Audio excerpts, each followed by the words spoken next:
মই আমাৰ ছাত্ৰ ছাত্ৰীসকল ত্ৰিকোণমিতি পৰিচয়ৰ সূত্ৰকেইটা দিবলৈ লৈছোঁ। এতিয়া চোৱা, ত্ৰিকোণমিতি অনুপাতৰ ত্ৰিকোণমিতিক ৰেচিঅ' এইটো আমি ত্ৰিভুজটো জানিব লাগিব। এইটো হৈছে আমাৰ কি হয়, ৰাইট এংগল হয়, সমকোণী ত্ৰিভুজ হয়। এইটো কৰ্ণ বুলি কয়, এইটো লম্ব, এইটো ভূমি।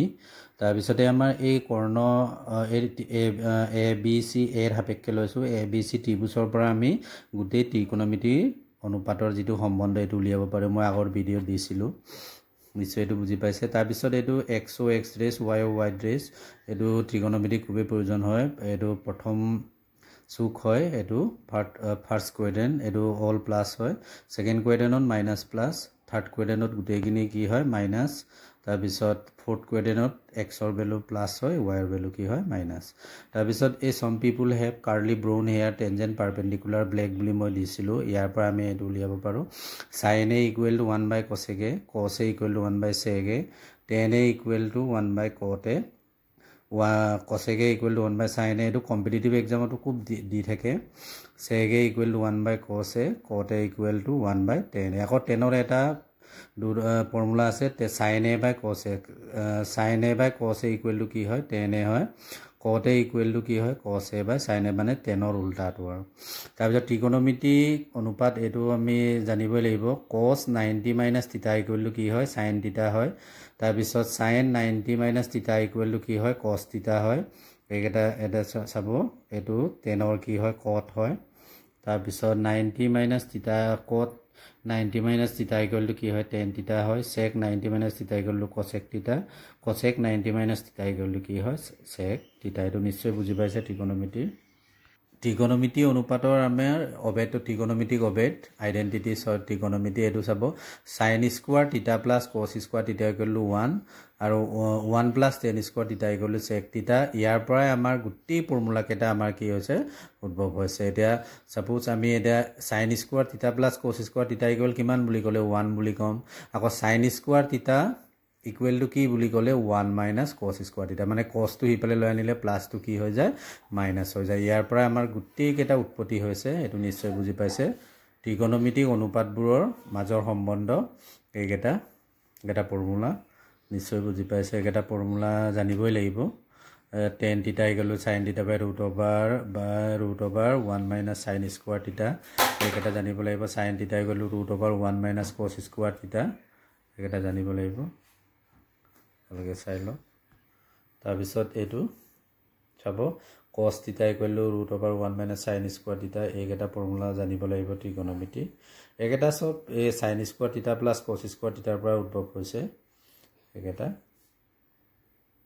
আৰু এইটো sec theta equal to root sec square theta equal to 1 plus tan square theta. এইটো cosec theta equal to cosec square theta equal to 1 plus cos square theta, এইকেইটাৰ পৰা উদ্ভৱ হৈছে। এইটো নিশ্চয় বুজি পাইছে।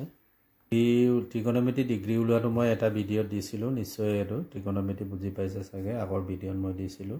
তাৰপিছত বৃত্তৰ এইকেইটা জানিলেই হ'ব। কেন্দ্ৰৰ মাজেৰে যোৱাক কি বুলি কয়, আমি ব্যাস বুলি কওঁ।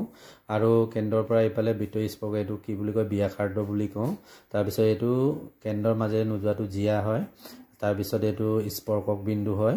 এই স্পৰ্শক বিন্দুত সদায় 90 ডিগ্ৰী থাকে, এইটো মনত ৰাখিব। তাৰপিছত দুটা যদি এইটো ইফালে হয়, বৃত্তৰ কালি ইকুৱেল টু পাই আৰ স্কোৱাৰ, এইটো জানো। পায়ৰ মানটো 22/7, এইটো এনে পেপাৰত দিয়াই থাকে বাৰু। তাৰ ব্যাসটো আমি ডায়মিটাৰ বুলি কওঁ, জিয়াটো ক'ত, ব্যাসাৰ্ধ ৰেডিয়াছ, স্পৰ্শবিন্দু টেনজেণ্ট, কেন্দ্ৰ চেণ্টাৰটো।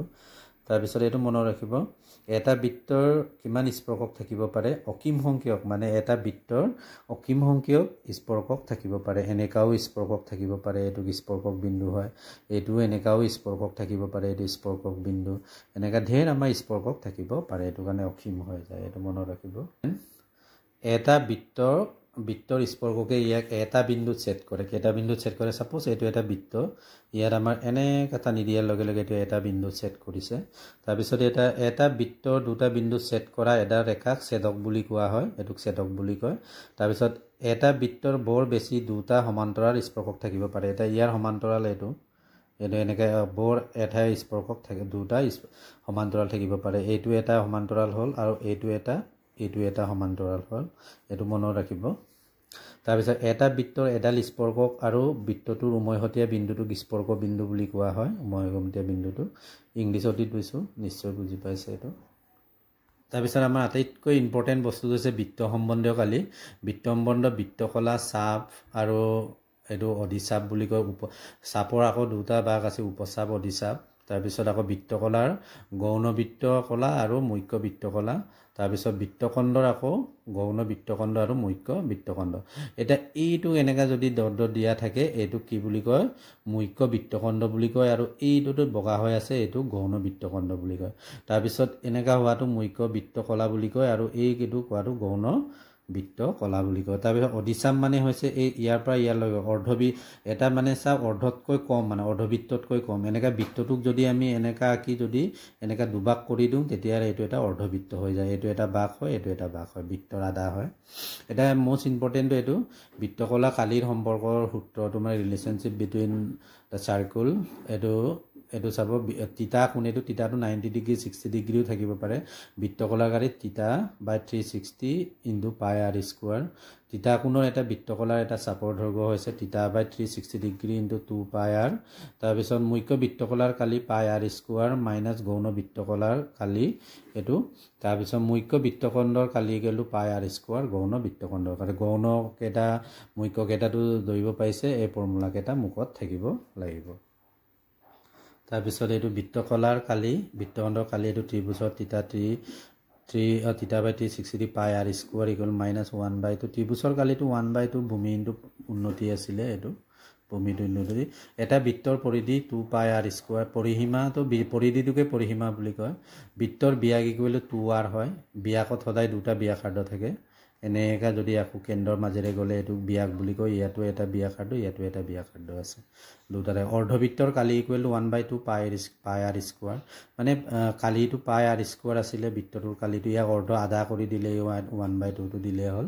তাৰপিছত বৃত্ত চুকৰ কালিটো আমি যদি কওঁ এনেকাকে যদি হয় তেতিয়া কিমান হয় পাই আৰ স্কোৱাৰ বাই 4 মানে 4টা চুক হৈ যায় এনেকা চুকৰ কালি বৃত্তৰ চুকৰ কালি কেইটা তাৰপিছত অৰ্ধবৃত্তৰ পৰিসীমা এইটো জানোৱেই আৰু 2 পাই আৰ প্লাছ 2r এইটো অৰ্ধবৃত্তটোৰ যিটো পৰিসীমা হয় এইটো নিশ্চয় বুজি পাইছে পৃষ্ঠকালি আয়তন এইটো মই বেলেগকৈ দিম এইটো মোষ্ট ইম্পৰ্টেণ্ট এইটো মই এটা পাৰ্টত দিম পৃষ্ঠকালি আয়তন তাৰ পৰিসংখ্যা তাৰপিছত সম্ভাৱিতা এনেকৈ তাৰপিছত শতাংশ আৰু ঢেৰ আছে ফৰ্মুলা দিবলৈ এইটো এটা মই এটা ভিডিঅ'ত দিম তোমালোকে চাবা মই গোটেই ফৰ্মুলাকেইটা দি শেষ হোৱাৰ পিছতেহে মই অংক দিম থেংক ইউ